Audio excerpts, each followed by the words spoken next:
Saudara pernah ditolong orang? Pernah ya. Karena kita bukan manusia super. Kita selalu akan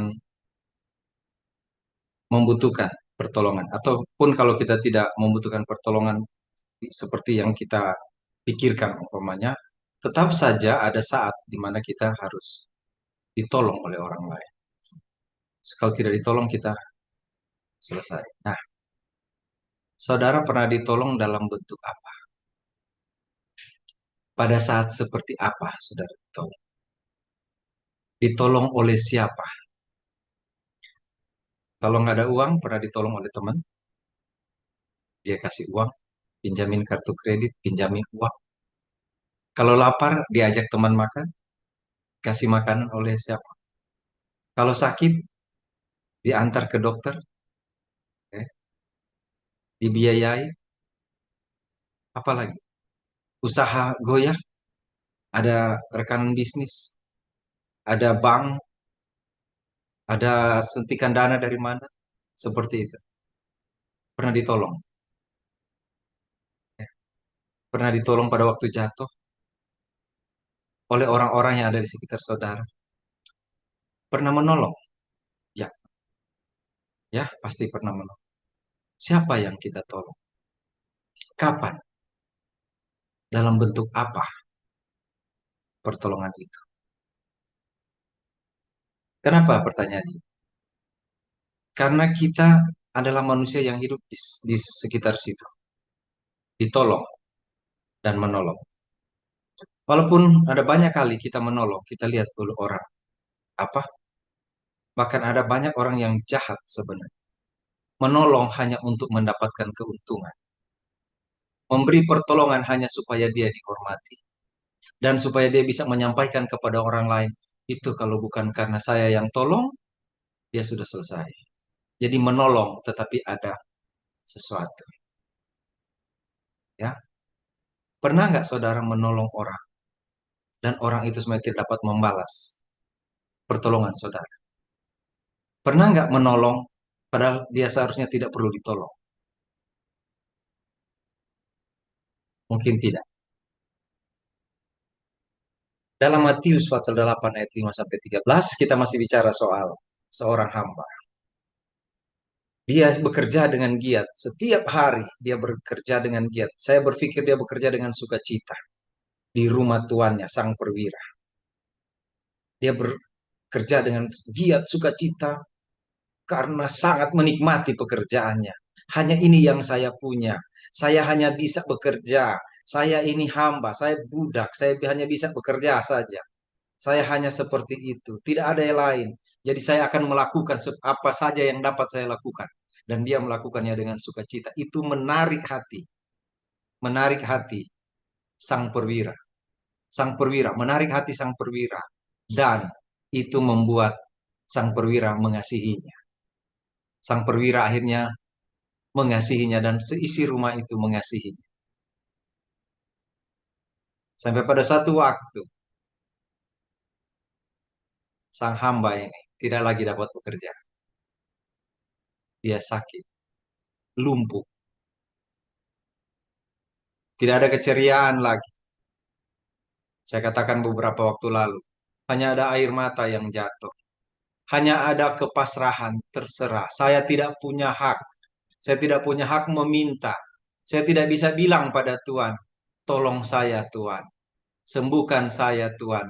Tuannya adalah perwira, bukan seorang tabib, bukan penyembuh, tidak punya kuasa apapun.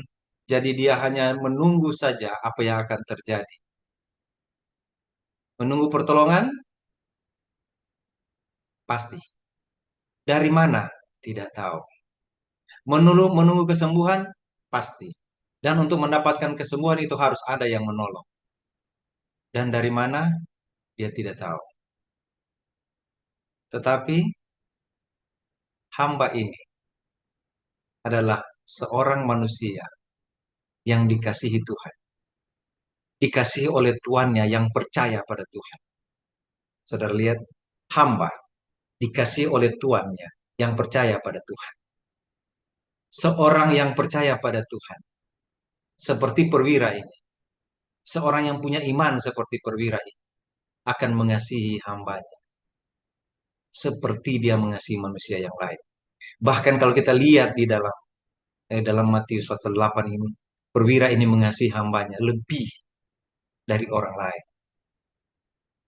Ya, dia menganggapnya sudah seperti anak. Dia mengasihi. Dan perwira ini menolong. Menolong dengan cara apa? Menyembuhkan? Nggak bisa. Memberi penghiburan? Iya. Tapi perwira ini menolong. Menolong hambanya. Caranya adalah dengan imannya. Dia menggunakan imannya. Atau imannya membawa dia kepada Tuhan. Yang tahu dia beriman. Sang perwira ini membawa membawa imannya kepada Tuhan yang dia imani, atau Tuhan membawa dia datang pada Tuhan. Dia datang pada Tuhan dan meminta supaya Tuhan menyembuhkan hamba. Itu cara dia menolong. Dia tidak dapat memberi uang. Dia tidak dapat memberi kebebasan. Dia nggak dapat bilang kepada hambanya, kamu bebas, walaupun kamu lumpuh, sekarang kamu orang merdeka. Tidak dapat.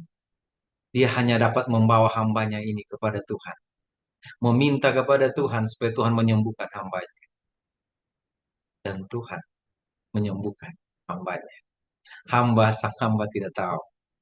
Sang hamba tiba-tiba menikmati kesembuhan dari Tuhan. Dia tidak tahu. Tetapi orang-orang yang ada di sekitar hamba itu, ketika menyambut Tuhan pulang, sang Tuhan pulang, sang perwira pulang, dia lihat hambanya sudah sembuh. Dan dia tanya, kapan dia sembuh? Kemari, pada siang hari. Sang perwira ingat, itulah saatnya dia bicara dengan Tuhan Yesus. Pada siang itu, dia bicara dengan Tuhan Yesus dan Tuhan Yesus katakan, hambamu sembuh. Dan sang perwira pulang. Sang perwira pulang, dia pulang bertemu dengan hambanya sudah sembuh. Itu pertolongan yang dia berikan. Hambanya pasti berterima kasih kepada Tuhan. Hambanya pasti berterima kasih kepada tuannya karena sudah bersusah payah mencari orang yang dapat menyembuhkannya.